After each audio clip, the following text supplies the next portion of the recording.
नमस्कार, प्रणाम साथियों। जैसा कि मैंने अपने पहले वीडियो में अपने बारे में एक छोटा सा परिचय दिया था और बताया था कि मैं जीवन में सत्य की खोज करना चाह रहा हूँ, तो मैं अलग अलग दार्शनिकों को पढ़ते रहता हूँ। अलग अलग जो आत्मज्ञानी रहे हैं, जिन्होंने जीवन के ऊपर सिद्धांत दिया है। जैसे कभी महात्मा बुद्ध, तो कभी सुकरात, कभी लॉब्स, कभी हमारे युग में हुए जे कृष्णमूर्ति, कभी उससे पहले कबीर, और भी अनंत ऐसे महान आत्मज्ञानी के बारे में कि उन्होंने जीवन के बारे में क्या कहा है। आज मैं लॉब्स के सिद्धांत के बारे में, लॉब्स के जीवन दर्शन के बारे में कुछ संक्षिप्त शब्दों में बात करना चाहता हूँ।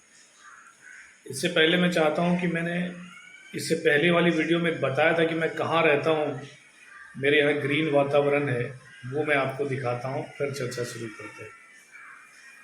आइए, ये देखिए, मैं कहने को तो मुंबई में रहता हूँ, लेकिन आप जब यहाँ का दृश्य देखेंगे तो शायद आप भी सोचेंगे कि ये मुंबई में ऐसी जगह है क्या, क्योंकि मुंबई में तो बिल्डिंग्स और लोगों की भीड़ होती है।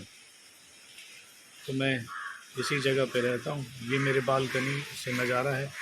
ये एक सुंदर सा पेड़ है जो मुझे बहुत प्रिय है। मुझे पता नहीं इस पेड़ का नाम क्या है, मैं कोशिश कर रहा हूँ पता लगाने का।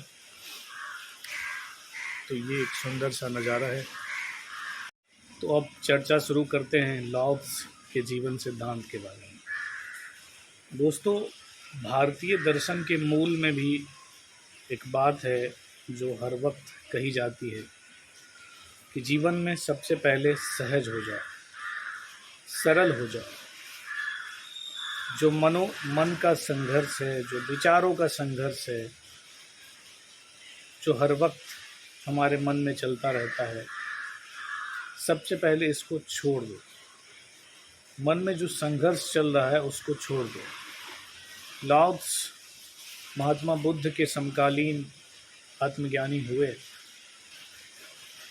लॉब्स की शिक्षा कुछ हद तक बुद्ध से मिलती है और कुछ हद तक कबीर से भी मिलती है। लॉब्स कहते हैं कि तुम आलसी बन जाओ। अब जब वो कहते हैं कि आलसी बन जाओ, तो उनके कहने का अर्थ ये है कि जीवन में हम कुछ भी करने के लिए हमें लगता है कि हम प्रयत्नशील हैं, हम मेहनत करते हैं। और जब हमें ये लगता है कि हम मेहनत करते हैं, हम कोई भी चीज़ करने का प्रयास करते हैं, एफर्ट लगाते हैं, तो इसमें संघर्ष शुरू होता है। लॉब्स उस संघर्ष को समाप्त करने की बात कर रहे हैं।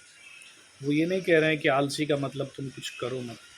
वो कहते हैं कि क्या जब तुम खाना खाते हो तो तुम्हें लगता है कि तुम मेहनत कर रहे हो, तुम कुछ कर रहे हो, प्रयत्न कर रहे हो, कुछ संघर्ष वाली बात है। जब तुम सोते हो तो तुमको लगता है कि तुम संघर्ष कर रहे हो। जब नॉर्मल तरीके से व्यक्ति जीवन जी रहा है, जैसे मैं बैठा हूँ, तो मुझे नहीं लग रहा है कि मैं कुछ कर रहा हूँ, ये अपने आप हो रहा है, ये एक सामान्य प्रक्रिया है। लॉब्स जीवन में इसी तरह का बन जाने के लिए कहते हैं। लॉब्स के सिद्धांत का जो मूल है वो यही है कि जब भी तुम कुछ करो तो तुम्हें ये ना लगे कि तुम एफर्ट लगा रहे हो, क्योंकि जब हमें ये लगेगा कि हम प्रयास कर रहे हैं तो फिर संघर्ष शुरू होगा। हम देखते हैं कि हमारे यहाँ भारत में एक कल्चर है कि जो भी चीज़ करो वो मेहनत से करो, पढ़ो मेहनत से, काम करो मेहनत से। लेकिन लॉब्स का कहना है कि ये मेहनत शब्द जो है ये संघर्ष शुरू करता है।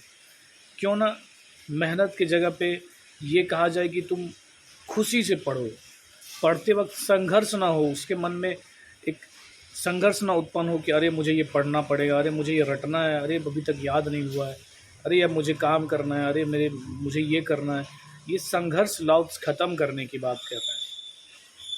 मैं संक्षिप्त में लाओत्ज़ के बारे में बताने की कोशिश कर रहा हूँ। मुझे लगता है विस्तार करेंगे तो एक ही शब्द को कई सारे सेंटेंसों में और कई सारे पैराग्राफ में और फिर उसके ऊपर निबंध भी लिखा जा सकता है। लेकिन सिंपल सा चीज़ जो लाओत्ज़ का सिद्धांत है वो ये है कि तुम सरल हो जाओ, सहज हो जाओ। जो भी चीज़ करते हो उसके लिए तुमको ऐसा ना हो कि तुम्हें संघर्ष तुम्हारे मन में उत्पन्न हो। धन्यवाद। इससे ज़्यादा फिर कभी अगले वीडियो में चर्चा करेंगे। आप ये देख रहे हैं मेरे बालकनी से सुंदर सा नज़ारा। मैं यहीं बैठ के मनन और चिंतन करते रहता हूँ। आप मेरे इस जीवन दर्शन चैनल को सब्सक्राइब करेंगे तो मुझे अच्छा लगेगा। पुनः एक बार नमस्कार, प्रणाम। कामना करता हूँ कि आप सब लोग सुरक्षित हों, दीर्घायु हों। आपके जीवन में जो भी बाधा है वो अतिशीघ्र समाप्त हो। पुनः धन्यवाद।